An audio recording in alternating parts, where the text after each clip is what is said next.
pequenos historiadores, tudo bom? Então, hoje, na aula de História, vamos aprender sobre patrimônio histórico, né? A grande importância que o patrimônio histórico tem para a gente, para a história das cidades, para a história de um povo. Então a prova vai deixar vocês aí com um vídeo super interessante sobre a aula de hoje, tá bom? Então fiquem com o vídeo. Hoje nós vamos para o patrimônio histórico, isso mesmo, e para isso tem o que a ver com a gente? Tem muito a ver, sabe? Porque é deles que nós vamos tirar toda a nossa história, e isso nós temos que preservar. Cada item desse que a Pro colocou aqui deve ser cuidado, preservado. Então, o patrimônio histórico, ele vai contar a nossa história tanto de uma cidade, tanto de um país e até mesmo do mundo. Pois é, e vamos conhecer os tipos de patrimônio daqui a pouco. Então, para que o patrimônio seja reconhecido, ele tem que passar por órgãos competentes. Vamos ver? Bom, o que é isso? Eles vão ter que passar pelo tombamento. Tombamento é levar um tombo, aquele patrimônio vai levar um tombo, vai cair. Não, é pelo contrário. O tombamento é tipo a preservação desse patrimônio. Então, por lei, né, os órgãos competentes, eles vão colocar lá que aquele patrimônio, mesmo que seja um patrimônio privado, uma pessoa, né, se conta a história de um povo, ele tem que ser preservado. Então, os órgãos competentes, eles vão registrar lá que aquele patrimônio é um patrimônio histórico, nacional ou até mesmo universal, que vamos ver. Então, e por lei não pode ser nem modificado e nem destruído, certo? Vamos ver agora os tipos de patrimônio. Existem os patrimônios materiais, né? Que são aqueles que podemos guardar em museus, tipo livros antigos, objetos, utensílios, obras de artes. Mas esse aqui a gente não vai guardar no museu, porque são casas, mas os materiais são conhecidos, são materiais justamente porque nós podemos tocar. Então, esse aqui, tudo aqui que a Pro colocou aqui, são patrimônios materiais que nós podemos tocar, podemos ter o contato com eles. Claro que no museu a gente tem que ter o cuidado, não vai poder tocar, né? Mas eu quero dizer que são formas concretas, certo? E temos os patrimônios imateriais, né? Que são coisas que não podemos tocar, mas podemos vivenciar, podemos ver, tipo uma dança, né? Nós temos aqui o São João, né? As quadrilhas também, temos o frevo, temos também a capoeira, né? Temos aqui a senhora aqui contando uma história, ela está passando os seus conhecimentos para os seus netos, para os seus filhos. Então, também é um patrimônio imaterial. Temos a feijoada. Por que a feijoada está representando aqui as comidas típicas, as comidas que foram trazidas, uma herança que nós ganhamos de quem? Do povo africano.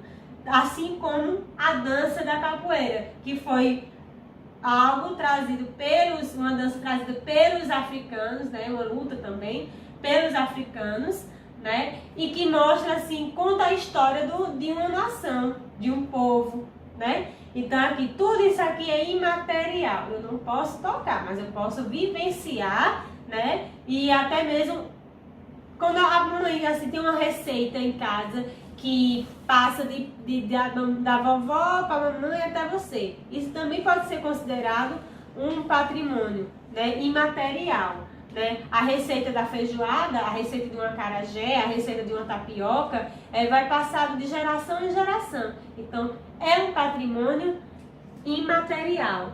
Né? Aprender uma dança, aprender uma luta, aprender histórias, até lendas, é um patrimônio imaterial. Certo? Então, são classificados em materiais e imateriais.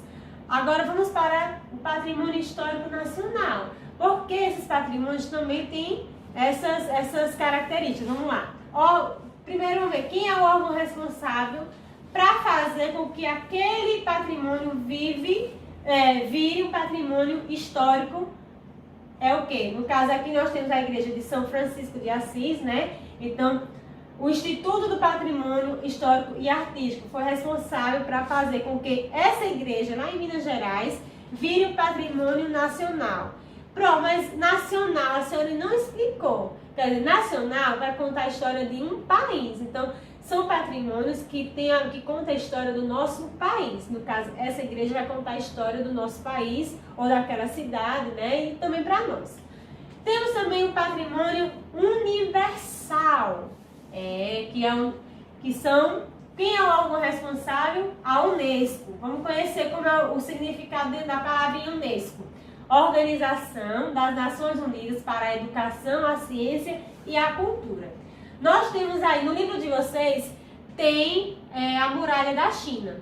E a Pro trouxe outro exemplo aqui para a aula de hoje, que são as famosas pirâmides lá do Egito, né? Por que, Pro, a senhora colocou isso? Porque conta a história do mundo, né? Então, assim, das primeiras civilizações, né? Que a gente também já estudou. Então, patrimônio histórico universal vai fazer parte de vários povos do mundo. Patrimônio nacional vai contar a história do país em si. E temos agora aqui a Costa do Descobrimento da Bahia, né? Vamos conhecer agora quais são os patrimônios que foram considerados patrimônios universais. Temos a Costa do Descobrimento da Bahia, temos aqui Diamantina, lá em Minas Gerais, temos também o Centro Histórico de Olinda, Pernambuco, que vai contar a história desde quando os portugueses chegaram aqui, que começaram a fazer essa estrutura, né? Então, a Pro colocou só alguns centros históricos universais, que podem ser considerados universais, que foram o quê? Tombados. E quem tombou aqui, já que é universal, quem tombou foi a Unesco, né? E quando se trata de nacional, é pelo aquele instituto que nós estudamos lá naquela igreja que tem em Minas Gerais.